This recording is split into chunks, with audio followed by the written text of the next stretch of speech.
What's going on, everyone? Welcome back to Two Guys Watching Football for another Mock Draft Monday. We already have an active chat section going here. That's why I love doing these live. So thank you, everyone, for stopping in. Essentially, how we're going to do it, you guys are my advisory board. I'll be the decision maker. I'll be the EDC, but I need you guys as my scouts, my coaches around the table. Let me know what you guys think. We already have a very interesting conversation going on in the chat about trading up. Where do we trade up to? Who's worth a trade up? I think the best way to do this is we'll run the mock. We'll pause probably around 9 and see kind of how the board has fallen. Baltimore, get up. I see you in there. You mentioned trading up with Carolina. So to do that, essentially what we'd have to do is give up 14, 45, and 76 to get up to 6. And you're getting a really good prospect, but you're going to have to wait until pick 100 to pick again.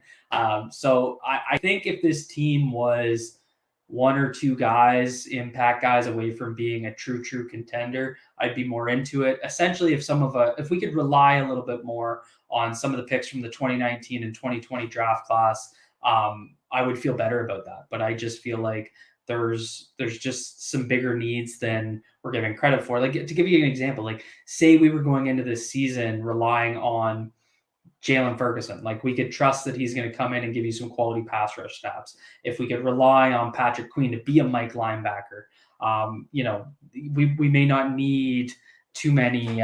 We may not need all these picks, and I don't think we need 10. So to be clear about that, but I do think there's some. Like, I would rather part with force to move up into the top 100 and get like 4 or 5 of those quality picks than just get, one at 6 and then not another till 100. So that's just my opinion. Like I said, you guys are my advisory board. I want to respond to that because it's a really good conversation, and I respect everyone's opinion on it. So let's get right into it here. It is up. I'll be scrolling back and forth between the chat. We'll pause it. We'll pause at pick 8 just to kind of see how the board has fallen. See who's kind of kicking around. Okay, I skipped it. We'll pause at pick 9.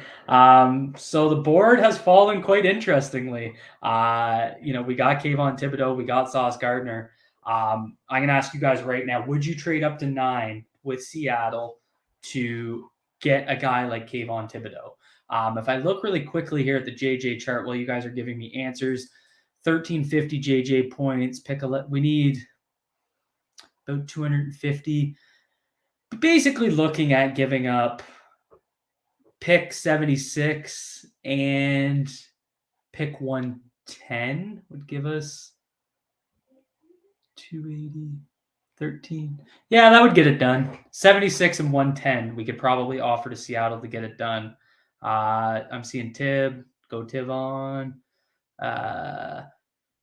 250. Yeah, Drew said 250. We need 250 points. So pick 76, gives us 210.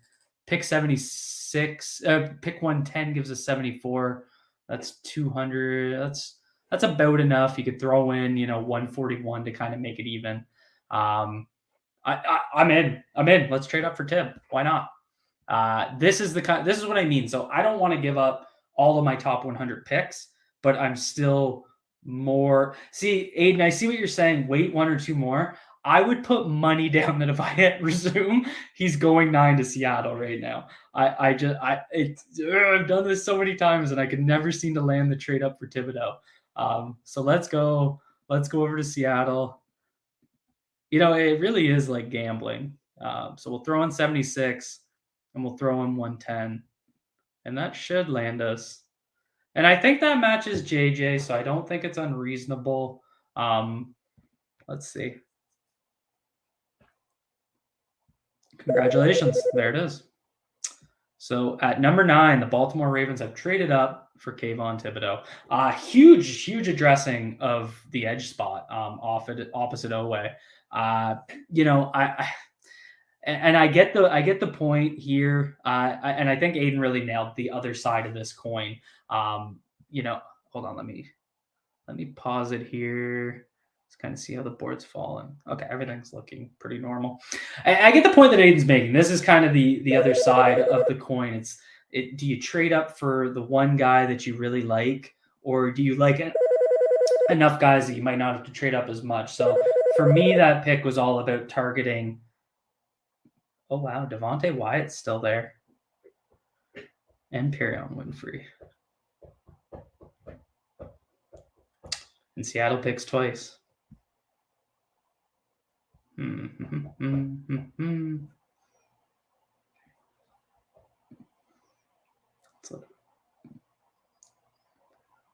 Do we go up 2 spots here and throw in like a 6 to get Devontae Wyatt? Why is he still available? Let me check the JJ chart here. 45. To go up, we need 30 points, which is about 141. What do you guys think? Do we move up 2 spots for Devontae Wyatt?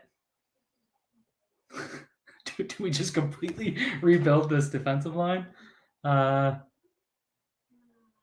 Oh man, we're out of picks after this though.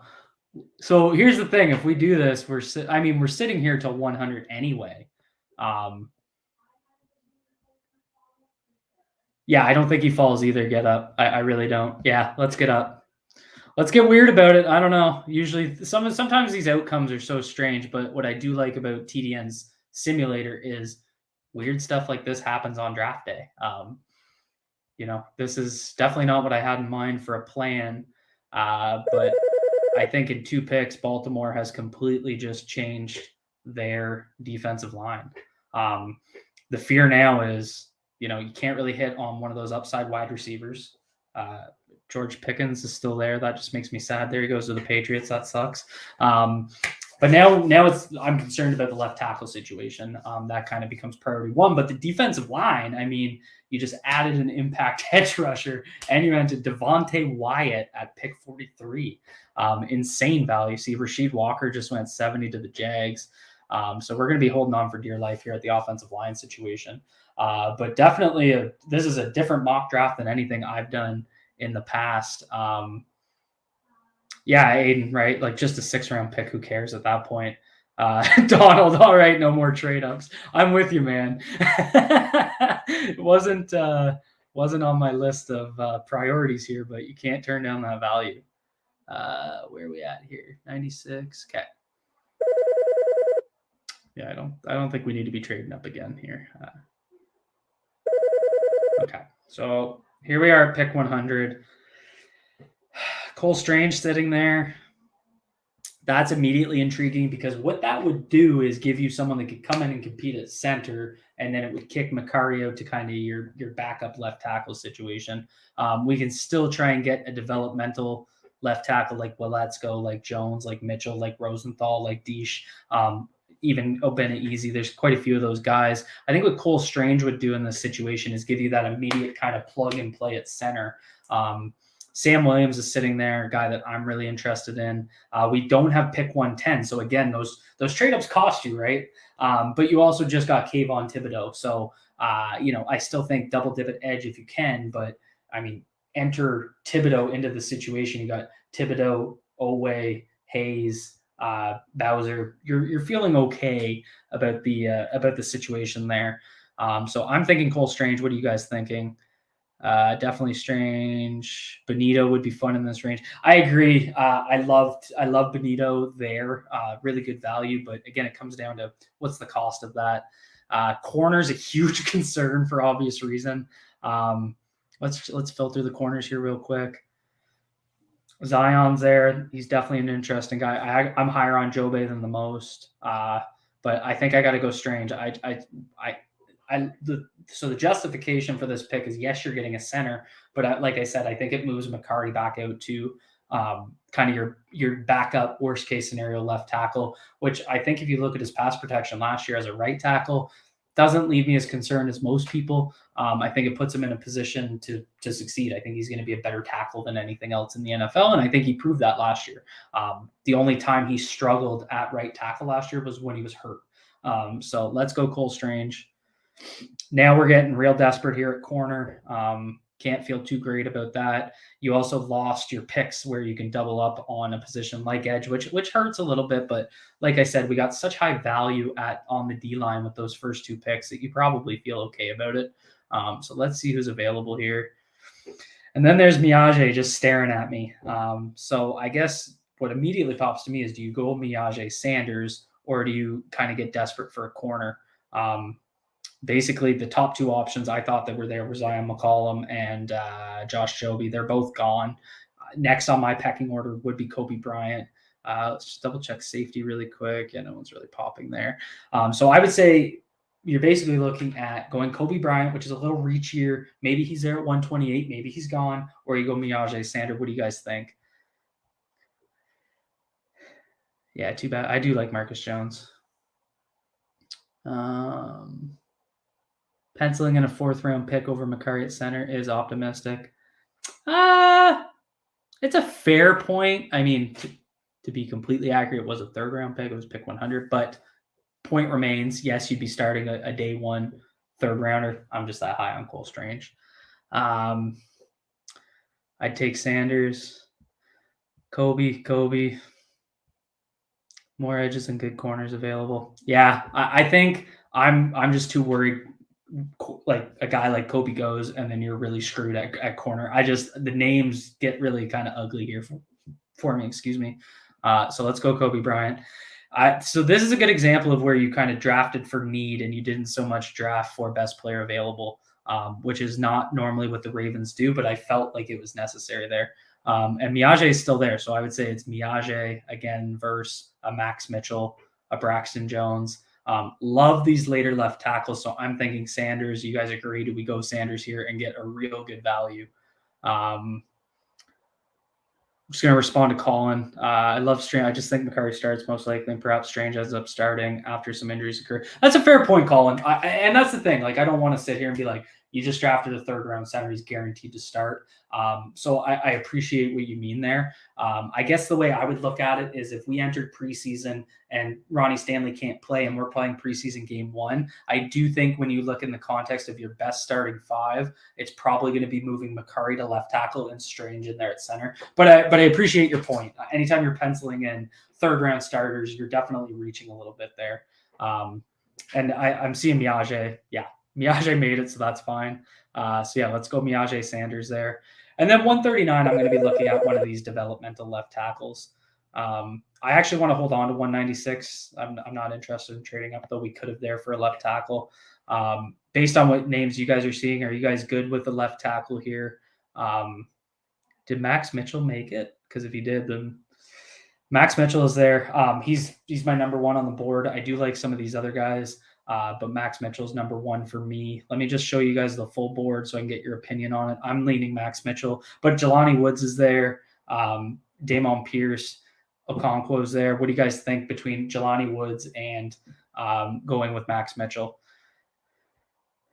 Best defensive player in the draft. I don't know. I'd lean Chig. Yeah, I do. This is a tough one. This is where you're kind of balancing the, I think, I guess, again, it comes down to your options at left tackle. Are we comfortable enough that Strange can win the center job and kick Macari out there, or do you want to reinvest again and get a left tackle? Because a left tackle in the 6th round at 196 is not going to likely give you confidence if they have to go worst case scenario and kick him out there on day 1. I actually feel okay with Max Mitchell there. He's that good in pass protection as a prospect. Sure, there's going to be risks anytime you're talking about starting rookies. I get it.